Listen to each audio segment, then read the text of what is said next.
Welcome to Bridging the Gap. I'm Johnny Angel, and this is my partner. I'm Byron Nash, everybody. Welcome back to the show. Hey, man, I got a good one for you today, man. Yeah, we have a great guest on. We do. We got some rock and roll history. Berg, rock and roll history, Yeah. right? I'm talking about Joey G, and he'll be up in just a couple I'm of excited minutes. about that. Tell me what's going on with you, man. I'm doing some things in music outside of the realm of just playing gigs. Okay. And someone had asked me something about, like, well, if you weren't playing guitar and playing music, what would you do? I still feel I would be in, like, the creative space. I would be creating some type of art in some format, whether it was painting. I used to teach ceramics and things like that. So I think I'm just a creative by nature, but music was the one that I had to kind of lean in, and go chase. I got you. So yeah, how about you? Well, mine would have been probably a DJ. Oh, I am a DJ. Maybe it was no. But maybe like as a full-time DJ, not as a performer, right? Yeah, as a full-time, I had a career with Bell Atlantic, Bell Mhm. Telephone, and of course marketing was my bag and a whole bit. But what I would really rather have done, I would have rather been a football or a baseball player because I love sports, and I did that most of my life, including boxing. And it's like, but you had the choice. When I went to high school, it was like, I went to Oliver High School. It was kind of cool because if you look at how it's surrounded, if you look out one side of windows, there's a cemetery. Mm-hmm. If you look out the front side, there's a cemetery. If you look at the back side, you see a football field. If you look at this side, it's a parking lot. So people used to say, well, when you sit at school, what do you think about doing? And I thought, well, I'm either going to die real soon or I'm going to play football. And that's the way it came out, man. I think the other thing I may have been interested in would be some type of advertising and marketing, because I've always been fascinated by like the artwork of albums and T-shirts and things like that. So it would have been in some type of arena that kept me connected to music, even if I wasn't playing. Cool. So you talk about albums and especially about the artwork, man. Yeah. It's that used to, back in the day, that could sell, break you, make you, whatever. Yeah. By the cover of your, and I still love it. I go through covers and read the backs of them just as much as play the albums. Yeah. You know what I mean? Same here. Speaking of, what have you been listening to this week? Well, today I'm going to show you one of my fave albums from Pittsburgh. Okay. And one of my friends. Oh, About nice. Jagoff and Houserockers. Awesome. This is just a cool album. Joe's had a great history, which we'll talk about later, but this is a rockin' album, man. And anything he touches like that has that rock feel for it, which is just like incredible. But one of my faves right there. What year is that one? I don't know. We'll have to ask him. I think it's like 80s. 79. 79. All right. Pretty close. All right. Cool. Well, I have actually something from the 70s, so maybe it's like on the cusp of going into the 80s, but it's sort of from the whole fusion era, and everyone talks about Phil Collins in Genesis, but no one ever talks about him in Brand X, and I love the drumming on this record. I love all the music. I mean, they're playing all like Indian modes and all this weird stuff, but a lot of time changes, a lot of shredding. It's not for everybody, but for me, when I want to kind of get into that like more complicated jazz meets rock type of thing, Brand X is sort of my favorite Good fusion stuff, band. man. Yeah, so Phil Collins on here. I love it. Phil Collins. There's the monster on this record too. Well, we're going to take a short break, and I got to tell you what, man. We're going to bring Joey G up here. Joey Granati. Oh my I'm God. sorry, man. You know why I said that? He just called me. I'm reading. He gave me a. You know Joey? Because you can cut this out. Yeah, just start from there. He gave me a book that I read every morning. It's scripture. And he just sent me a thing because I sent him a text and thanked him for the book again. So Just go from there. I'm sorry. Start with, we'll take a break. Okay. We're going to take a break. Gotcha. We're going to take a short break and we'll be right back with Joey G. I'm talking about who? Joe Grushecky. We'll be right back at you. Jack in the Box. Welcome to Jack in the Box. Hey, what time's the movie start, by the way? We're here at the theater. No, we're not. We're talking about Steve Allen. How many of you grew up with the Steve Allen Show, right? In the early days of television, The Tonight Show, you know what I mean? He used to do his Man on the Street. He used to do this thing about the hipsters. He actually did Aesop's Fables, and he did them like a hipster would, like a beatnik, right? And he was a piano player, classical piano player, right? And he actually had some of the big stars on his show before they were big stars, like Elvis Presley. But this is kind of cool because this is Steve Allen's Aesop Fables hip version. It's Ginchy.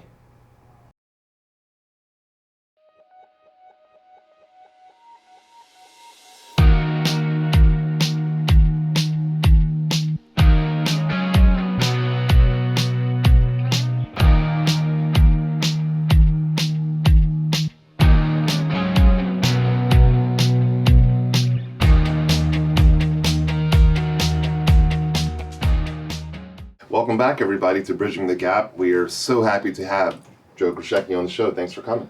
My pleasure. Good to see you, brother. It's been a while. Yeah, been a while. Yeah. You know what, man? There's so much I want to talk about. But we did this book came out not too long ago about Pittsburgh, and we did this panel show, if you remember. And they asked us questions with Ed Solomon. Remember? Oh, that? yeah. And I didn't know. I worked with you and known you forever, but some of the stories you told there were like really cool for me. You know what I mean? So we'd like to touch on a couple of them. But Yeah, we got, I've got a chance to, work with some of the great rock and rollers of all time. So Yes. it's been a long, strange trip, as they say. and where did you get your start, Joe? Well, I grew up in Irwin. My family were coal miners, and I won't say poor, but Yeah. didn't have a lot. We didn't have a lot of luxuries. But my dad. I can trace musicians back for 3 generations. My son's the 4th, but my grandfather apparently was a really good violinist, and he came over from Ukraine. And my dad, he played just about every instrument you can imagine, from bass to accordion to guitar to saxophone, Wow. mandolin. So we just had all the instruments in the house. And my mother was a really good singer, and what they would do for entertainment, they would play music. Yes. And I just grew up around it, and I can remember being into rock and roll from like the get-go. Yes. From the first time I heard it, I said, "Ooh, this is for me." And I had an uncle who was like a Fonzie type, So I used to watch him comb his hair and play, like Jerry Lee Lewis and the Cadillacs and all that stuff. So I grew up around it. So, and then being in Pittsburgh, you had all that great music back in the day, all those great AM stations. Absolutely. So I just took in as much as I could, and I had in back of my mind somehow I was going to be a musician. Yes. Didn't know how, but then the Beatles hit, Yeah, there it is. and I bought myself one of those guitars. Silvertone guitar. Was in Sears Roebucks in Greensburg, and I think I got $69 for the guitar and the amplifiers built right in the case, and that was it. I haven't stopped since. Now, my first drums were through the Sears catalog. Yeah, but everyone They were made music cakes. stores, yeah, especially guitars. Yeah. You couldn't find guitars. Absolutely. Where I grew up, anyway, out in Irwin. What was the point that you decided you wanted to make music a career? Well, I always played, and like I said, I had in the back of my mind I was going to be a musician, but I went to college. Like I said, my father was a coal miner. He did not have the luxury of going to school. He had to drop out to work in the coal mines. So getting an education was a prime concern. So he sent me to school. I wasn't a very good student. And after I got out, it took me 5 years, but after I got out, I decided at some point, you have this fantasy that somebody's going to come in a bar or somewhere and see you play and say, "Oh my God, this guy's Trying to sign you. yeah." It is a fantasy, especially here in Pittsburgh. Sure. That's wasn't going to happen in Pittsburgh. So we decided. I partnered up with Art Nardini, and he and I started recording demos with the idea that we were going to pursue making an album. And the album you had out here, we worked very hard. I had a house in Mount Washington, and we kept sending out demos. And one day a guy from Cleveland International called me up. And he said, "Well, I really like the stuff you do." So Steve Popovich was his name. He's originally from Pittsburgh. And I think that he heard the sound of the city in our music. One of the first questions he asked me, he said, "Do you ever hear a song called Mama Lucci?" I said, "Oh yeah, I know Mama Lucci." He said, "You know Mama Lucci?" Well, he played bass on Mama Lucci. Oh, is that right? He played with Lee Diamond. Yes. So that sort of was a bonding thing. I didn't know that. Yeah. So he invited us up to Cleveland, and he had put out a record called "Say Goodbye to Hollywood" with Ronnie Spector, and it was produced by Steve Van Zandt from the E Street Band. Gotcha. And Bruce and the whole E Street Band played on it, and then he had signed Meatloaf, and so we went up and met with him, and he signed us to a record deal, and Nice. we just I've just kept at it ever since. Yeah. So I was lucky. We started. I moved in Pittsburgh in '76. By '77, by September '77, I had a record deal. That was Wow, that's great, crazy. man. So, is there any But we had a advice- lot of experience, you know. Oh, yeah, you guys. We had been playing I had been playing since I was Absolutely. a high school, and the songwriting thing was something I had to work at. Absolutely. Do you have any advice for like artists? With you signing so young, like I know the deals are a little different today, but it's still a deal. Is there any advice going into it for people pursuing it? I always think you got to play because you love to play. Yeah. Yeah. And just hope everything else falls in place because it's a tough business, especially now. People don't even really listen to the music now. They just want to see how many followers you have Yeah, on there you TikTok go. and stuff. Sure. So it's a whole different world out there now. I don't think I'm qualified to give anybody advice on what to do now. But along the way, practice your craft, play as much as you can, learn as many songs as you can. Yeah. I'm a song guy. I got thousands of songs stashed away in a library at home, I just, every time I hear a song that I like, I find a copy of it somewhere or download the music and the lyrics and I stash it away. And I still practice a lot. So I think, that you just got to be committed to, like you guys were talking about being an artist, what age you tell Pablo Picasso, well, you can't paint anymore. Yeah. Yeah. You got to stop. So, Yeah. I'm a lifer, so I'm going to go play till I can't play anymore. So. Yeah. And you still have fun with it. Which Oh, my some God, people yeah. don't. And that's what's bad, man. If you don't have fun with it, you shouldn't be there. We have a blast. I can't wait to play. Yes. It's always. But I've been lucky though because I've been sort of able to call my own shots through the years. So I've never had to do a lot of stuff I don't want to do. Yeah. Yeah. Occasionally I do. Yeah. Occasionally I do. We're only in it for the money gig, but but usually we play because we love to play, and I've been able to amass a huge catalog of songs. That's great. I probably have over 200 some originals released, and another 100 or so Wow. in a can that I never released. That's amazing. Wow. Man. You need a compilation. One of these days. Tell me about, I know everyone in Pittsburgh knows your association with Bruce Springsteen, of Right. course, but how did you first meet Bruce? Steve Van Zandt, Yeah. Steve Popovich, our first record, Love So Tough, was basically, remember the Decade? We were playing Absolutely. at the Decade, right? And Steve signed us, and he had no plan really to make a record. So we would play like on a Thursday. We had a steady Thursday and a Saturday there. Yeah. So we would play Thursday night, get up in the morning, drive to Cleveland, record a couple songs, then drive home and play it Friday and Saturday. So that first record was basically our stage show. There was no, productions on it. They just recorded us.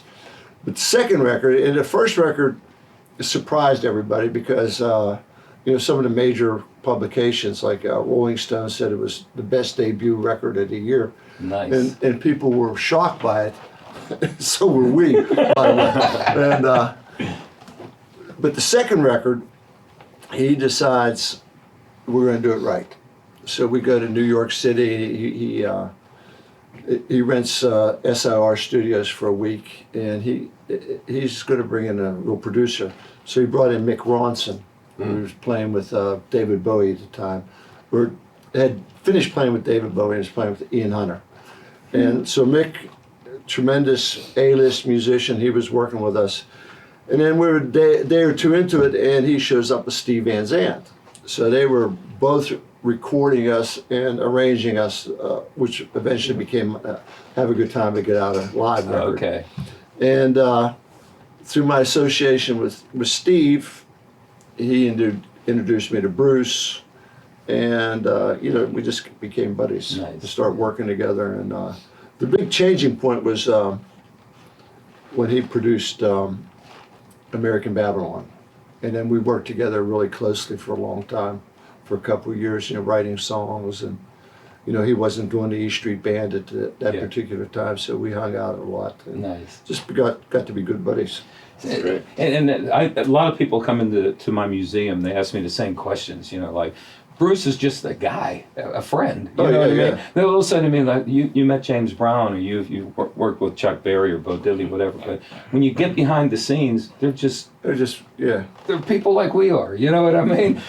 But we hold them in such high esteem because we're musicians, but not the friendship. It's just the fact that they were musicians. Yeah, and my kids used to stay with Bruce.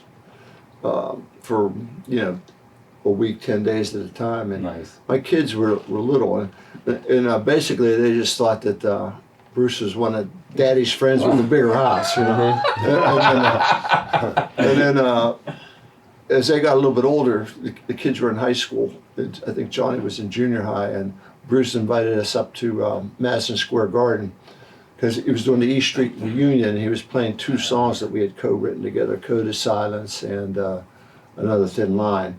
He was playing them at the show, and he wanted me to hear the band do them, so he invited us up, and that's when my kids got it then. They're like, because he's in Madison Square Garden, there's, 15, 20,000 people screaming about him, and they go, ooh. They're like, okay, that explains the house. So they started clicking who he really was. But we have a close personal relationship with him. So. And I understand you have something new in the works. I got a new album. I think this is number 17 or 18 studio record. Wow. And Rick Wachowski produced it. 11 originals, and maybe we're thinking of putting a cover on. We recorded a really killing version of We Gotta Get Out of This Place. Oh, yeah. And we just finished up the mixing Thursday. Nice. So we're listening to it all weekend, and getting the tracking and all the details together, and we're getting ready to drop another one. This has taken us a while because of the COVID thing.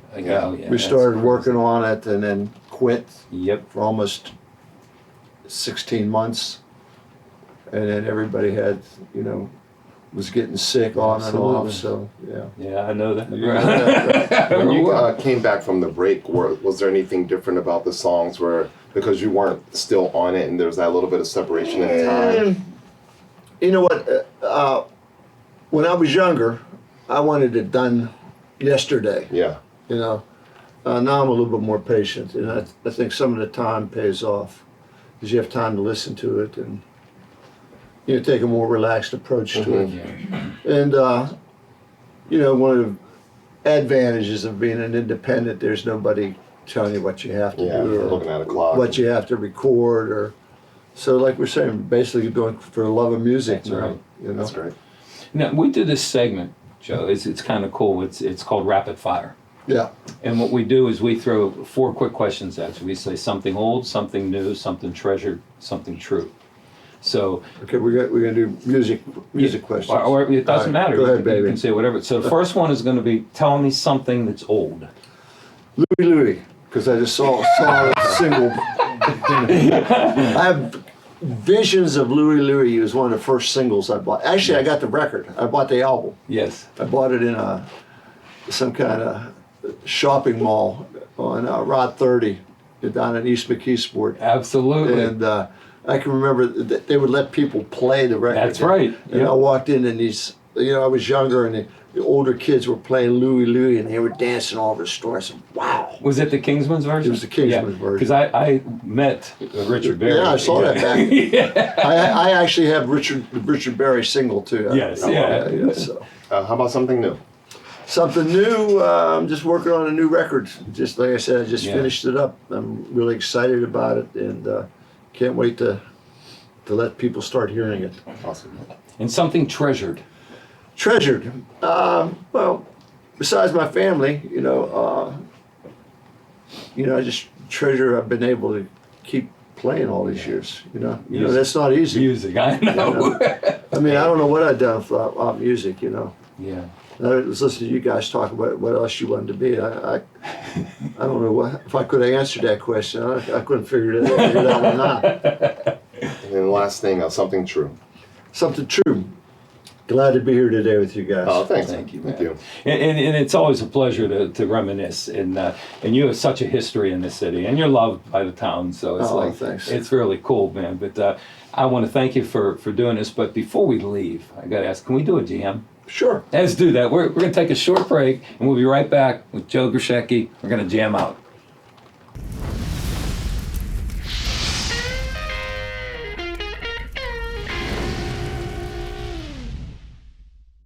Hey, welcome back to Byron's Bodega, everybody. I freaking love this book. If you know anything about me and merch and gear, I pretty much wear rock and roll t-shirts 99% of the time. This book is called Rock and Roll Tees, and what it is the history of the rock and roll t-shirt. So it kind of starts in the late 60s, early 70s, shows you the ink, the progression of design. Remember the half quarter sleeve type of things in the 70s, things like that. And then as it progressed, how like the designs, how the ink, how the fabric, all of that changed. So this book is really interesting because it's so close to me because I actually rock this fashion. I love books, but I really love books about music history. Even though it's not about music, it is about the music merch, and this book is incredible if you want to learn about rock t-shirts. All right. More yesterdays and tomorrows. 1, 2, 3, go.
Every kind of weather. When I get up in the morning, it's a brand new day. But some words I carry with me, some of them ring hollow. I learned on the way, 'cause ones I